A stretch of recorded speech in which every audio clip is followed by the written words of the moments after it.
भागलपुर जिले के चर्चित कहलगांव विधानसभा सीट से आज राष्ट्रीय जनता दल के प्रत्याशी रजनीश यादव ने अपना नामांकन दाखिल किया। नामांकन के मौके पर जबरदस्त जनसैलाब उमड़ा। हजारों की संख्या में पार्टी कार्यकर्ता, समर्थक और आम लोग सड़कों पर उतर आए। पूरे क्षेत्र में रजनीश यादव जिंदाबाद और तेजस्वी यादव जिंदाबाद के नारों से माहौल गूंज उठा। नामांकन दाखिल करने के बाद रजनीश यादव ने कहा कि कहलगांव की जनता की सेवा करना मेरा संकल्प है। युवाओं, किसानों और मजदूरों की समस्याओं का समाधान मेरी पहली प्राथमिकता होगी।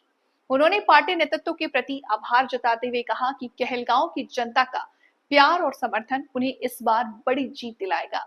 रजनीश यादव ने कहा कि वे तेजस्वी यादव को मुख्यमंत्री बनाने के लक्ष्य को लेकर के जनता के बीच पहुंचे हैं और इस चुनाव में कहलगांव की जनता इस लक्ष्य को पूरा करेगी। नामांकन के दौरान क्षेत्र में जश्न का माहौल रहा। समर्थकों ने ढोल नगाड़े बजाए, फूल मालाओं से स्वागत किया और अपने नेता के समक्ष समर्थन में नारे लगाए। आपको बता दें कि रजनीश यादव गोड्डा के विधायक और झारखंड सरकार के श्रम संसाधन मंत्री संजय यादव के पुत्र हैं। जिस तरह रात्रि 1 बजे में संबल मिला, जो उम्मीद लगाए लोग बैठे हुए थे, लोगों का अरमान पूरा हुआ। ये पहला अध्याय शुरू हुआ था और अभी अंतिम अध्याय तक चलेगा। और जो 14 तारीख को रिजल्ट आएगा, उस रिजल्ट में साफ सुथरा दिखाई पड़ेगा कि कहलगांव की आवाम, मालिक जनता ने किनको समर्थन दिया, किनको आशीर्वाद दिया। अभी मेहनत करने का समय है। अभी बहुत सारे पहलवान अखाड़ा में आएंगे। कुश्ती तो सबको लड़ना है। अब उस कुश्ती में ये देखना है कि सबसे मजबूत पहलवान कौन है और कौन जो है बढ़िया बाजी मार सकता है। ये जनता को तय करना है, जनता पे छोड़ दिया। एक सवाल और है, मुख्यमंत्री को लेकर जो है गृह मंत्री ने साफ कहा कि जो विधायक जो जीत कर आएंगे वो मुख्यमंत्री का चेहरा तय करेंगे, जबकि पहले बीजेपी ने कहा था कि मुख्यमंत्री का चेहरा नीतीश कुमार हो। भाई देखिए, उनकी पार्टी का है, इंडिया गठबंधन की पार्टी का है, इंडिया का तो है नहीं। ये इंडिया को तय करना है। नीतीश जी क्या बोल रहे हैं, मान लिया अमित शाह जी क्या बोल रहे हैं, नरेंद्र मोदी जी क्या बोल रहे हैं, वो उनकी दल की समस्या, उनकी दल की बातें हैं। लेकिन नीतीश जी को इसमें सोचना चाहिए कि कहीं ना कहीं उनके साथ खेल होने वाला है।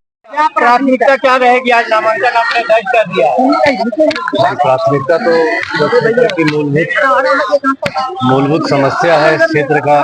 हमारे पार्टी का जो मैनिफेस्टो है, शिक्षा, स्वास्थ्य लगा दिए तो ऐसे क्यों कर रहे हैं? पहला प्राथमिकता हम लोग का मूल रूप से वही रहेगा। किससे आपकी टक्कर किन्हीं से नहीं। अब तो मान के चलिए राजनीति अखाड़ा है, लड़ने वाले दो लोग रहते हैं। अब वो दो लोग हैं, अब आगे आने वाले समय में आप लोग को पता चलेगा। रविंद्र जी को साथ ले आया नहीं, देखिए तो गठबंधन के पार्ट है, तो साथ लाना ना लाना तो हम लोग ने तो शुरू में भी कहा था कि हम जहाँ भी जनसंपर्क पिछले 6 महीने से कर रहे हैं, हम तो एक ही चीज कहे कि प्रत्याशी कोई भी रहे, गठबंधन के लिए काम कर रहे हैं हम लोग।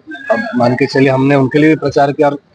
तेजस्वी जी भी जब उनका सभा हुआ तो यहाँ पे वो आए, तो आप देखेंगे अगर कांग्रेस से कैंडिडेट रहते तो उनके लिए भी फायदेमंद रहता। तो हम लोगों ने तो कहा ही था कि गठबंधन का हम लोग काम कर रहे हैं और जिन्हें भी उम्मीदवार बनाया जाएगा हम लोग उनके साथ। सबसे पहले तेजस्वी जी ने आप पर भरोसा कहना चाहिए। 8 तारीख को ही यहाँ पर चुनाव घोषणा के बाद पहली सभा हो गई थी, आशीर्वाद भी आपके लिए मांग लिया था। मैं आशीर्वाद तो दिए थे, लेकिन सबसे विलम्ब से हम ही को सिंबल मिला, ये भी देखिए। लंदन के लिए क्या प्राथमिकता रहेगी आपकी? हमने तो कहा शिक्षा, स्वास्थ्य और जो यहाँ का रोड का जो हालत है, खास करके हम तो शुरू दिन से आप लोगों के माध्यम से आवाज उठाते रहे कि एनटीपीसी का जो मामला है, कि जो सीएसआर का जो फंड है आखिर यूटिलाइज कहाँ होता है। हम सारा चीज जो यहाँ होना चाहिए, जो लोगों को यहाँ नहीं मिल रहा है, इस चीज पे हमारे प्राथमिकता सबसे पहला रहेगा और इस चीज पे हम पहले काम।